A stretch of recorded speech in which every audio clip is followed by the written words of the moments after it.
Assalomu alaykum hurmatli aziz kitobxonlar.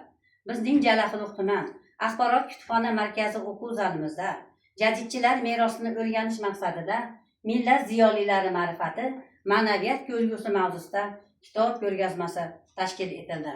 Kitob ko'rgazmamizda jadidchilarimiz Mahmudxo'ja Behbudiy, Isaxon To'ra Ibrat, Abdulla Avroniy, Munavvar qori Abdurashidxonov barcha jadidchilarning asarlari o'rin olgan. Bibliografiya xizmati xodimlari tomonidan Abdulla Avloniy Ziyo kuychisi, Qadag'on qurbonlari ma'rifat fidoyilari, Cho'lpon ma'rifatparvar shoir, chaqmoqdek chaqnagan otashin shoir mavzusida esdalik va tavsiya ro'yxatlari joy olgan. Keling hurmatli kitobxonlar, ko'rgazmamizdagi adabiyotlar bilan tanishishingizni tavsiya qilib qolamiz.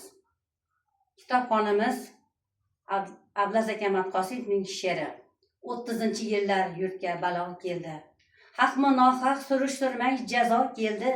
Donishmand fozillarni izlab topib, surgun qiling oting degan sado keldi.